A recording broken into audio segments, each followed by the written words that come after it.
और दूसरी तरफ कांग्रेस की हालत कैसी है? पिछली बार कब कांग्रेस की किसी सरकार की वापसी हुई है? यानी जो सरकार में थे, कितने साल पहले वो दोबारा आए थे? करीब 13 साल पहले 2011 में असम में उनकी सरकार लौटी थी, बाकी एक भी नहीं लौटी। उसके बाद भी जितने चुनाव हुए, लोगों ने कहीं भी कांग्रेस को सेकंड टर्म नहीं दिया है।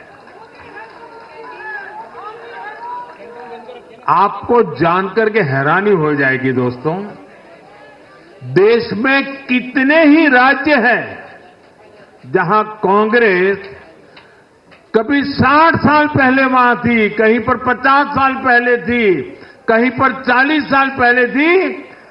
50, 60 साल से वो सत्ता में आई ही नहीं है। एक बार लोगों ने निकाल दिया, कांग्रेस को घुसने नहीं दिया है।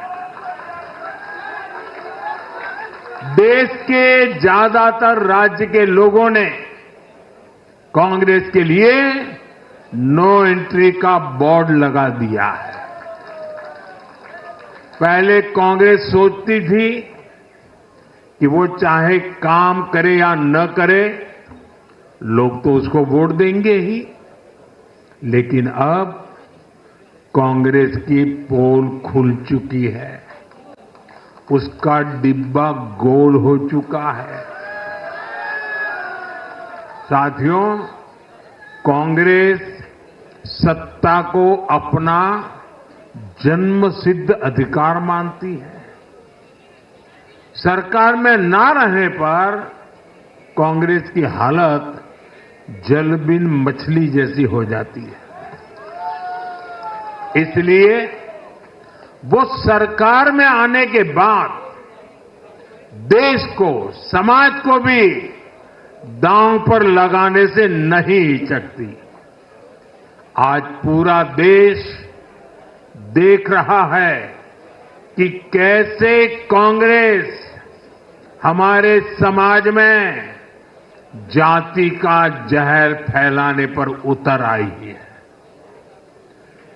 जो लोग चांदी नहीं, सोने का चम्मच मुंह में लेकर पैदा हुए, जो लोग पीढ़ी दर पीढ़ी 5 स्टार लाइफ जीते आ रहे हैं, वो गरीब को जाति के नाम पर लड़वाना चाहते हैं।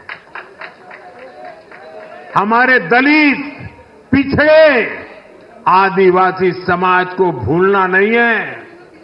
ये कांग्रेस है जिसने दलितों, पिछड़ों पर सबसे ज्यादा अत्याचार किया है। ये कांग्रेस है जिसने उन्हें इतने दशकों तक रोटी, पानी, मकान से वंचित रखा।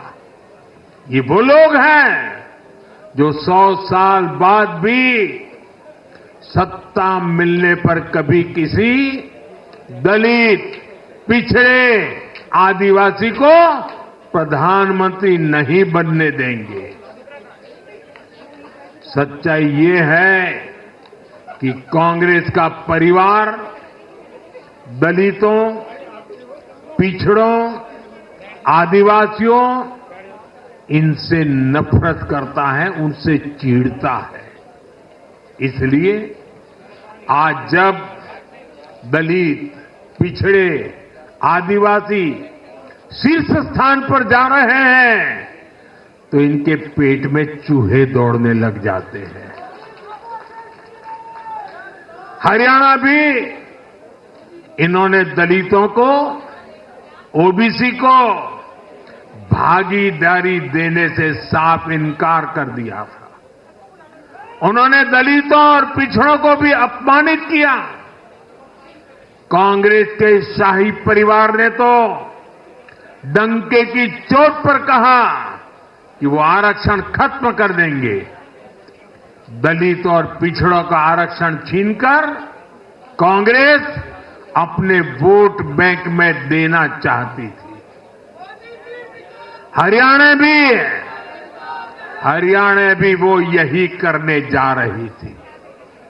साथियों, कांग्रेस भारत के समाज को कमजोर करके, भारत में अराजकता फैलाकर देश को कमजोर करना चाहती है। इसलिए वो अलग अलग वर्गों को भड़का ही रहे हैं, लगातार आग लगाने की कोशिश कर रहे हैं। देश ने देखा कि कैसे किसानों को भड़काने का प्रयास हुए, लेकिन हरियाणा के किसानों ने उन्हें करारा जवाब दिया कि वो देश के साथ है, वो भाजपा के साथ है। हमारे दलित, ओबीसी साथियों को भड़काने की कितनी ही कोशिशें हुई, क्या क्या प्रपंच नहीं किए गए, लेकिन इस समाज ने भी इस षड्यंत्र को पहचाना और कहा कि वो देश के साथ है, भाजपा के साथ है। इन लोगों ने हमारी सेना को लेकर भी अपप्रचार किए, हमारे नौजवानों को भड़काया। इस साजिश को भी हरियाणा के नौजवानों ने नाकाम कर दिया। आज हरियाणा ने कांग्रेस को दो टूक संदेश दे दिया है। ये देश विरोधी पॉलिटिक्स नहीं चलेगी। हरियाणा की हर बिरादरी, हर परिवार ने एकजुट होकर वोट दिया, देशभक्ति से ओतप्रोत होकर वोट दिया। देशभक्तों को बांटने की साजिश को हरियाणा ने फेल कर दिया। साथियों, बीते कुछ समय से भारत के विरुद्ध भांति भांति के षड्यंत्र चल रहे हैं। भारत के लोकतंत्र को, भारत के अर्थतंत्र को, भारत के सामाजिक ताने बाने को कमजोर करने के लिए भांति भांति की साजिशें हो रही है, अंतर्राष्ट्रीय साजिशें हो रही है।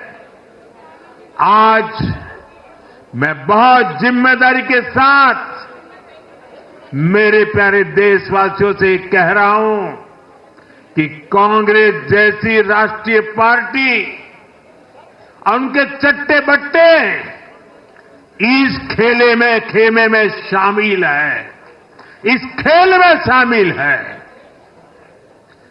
देशभक्त हरियाणा ने आज ऐसी हर साजिश को भी मुंह तोड़ जवाब दिया है।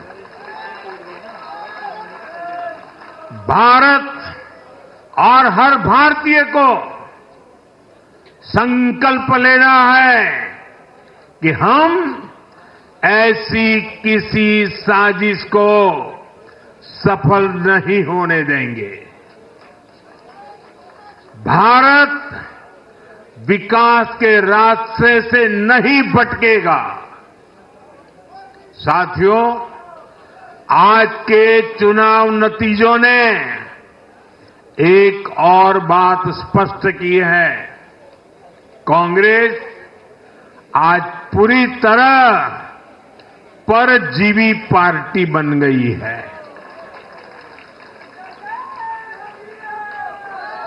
यहां हरियाणा में कांग्रेस परजीवी बनकर किसी के साथ नहीं थी, अकेली थी, तो उसे करारी हार मिली।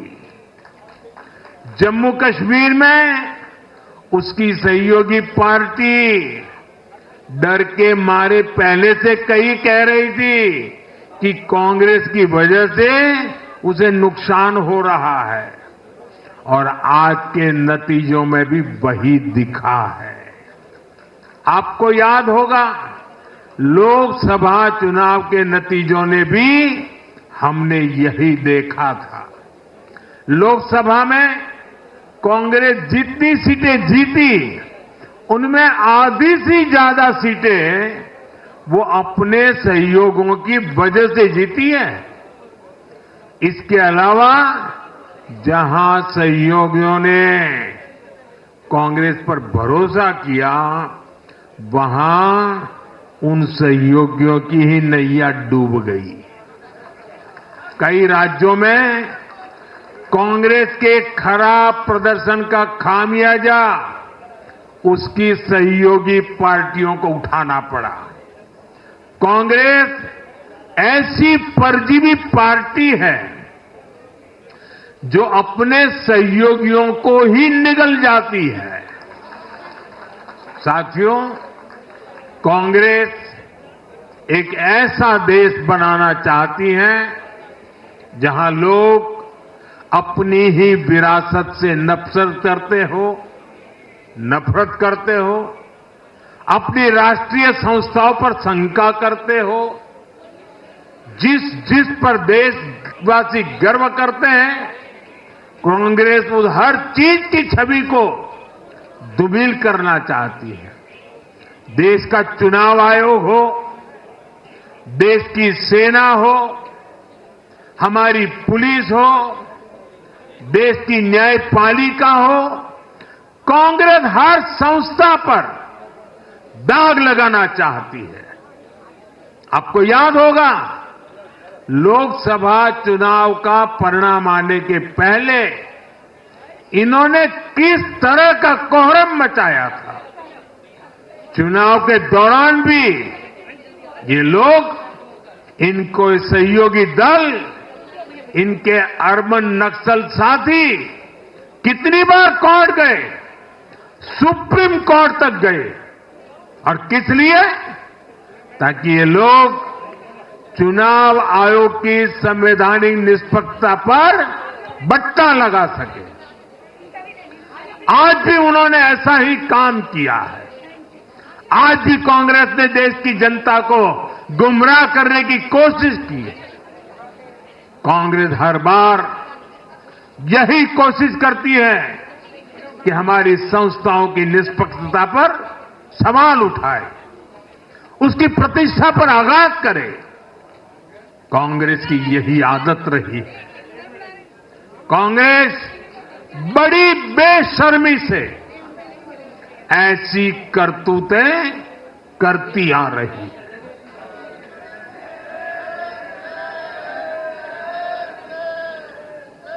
साथियों, जम्मू कश्मीर में इस बार हुआ चुनाव कई मायनों में ऐतिहासिक रहा है। वहां भारत का संविधान पूरी तरह से लागू होने के बाद ये पहला चुनाव था। आजादी के 7 दशक बाद भी अनेक लोगों को वोट डालने का हक नहीं था। उन्होंने भी पहली बार इस चुनाव में अपना वोट डाला है। कुछ लोग कहते थे कि आर्टिकल 370 हटा तो कश्मीर जल जाएगा, लेकिन कश्मीर जला नहीं, कश्मीर और खूबसूरती से खिला है, खिलाया है। जिस तरह लोगों ने बाहर आकर रिकॉर्ड नंबर में वोट डाले, वो हर हिंदुस्तानी के दिल को खुश करने वाला है। हमारा जम्मू कश्मीर कर्फ्यू और अलगाववाद के कालखंड से बाहर निकल रहा है।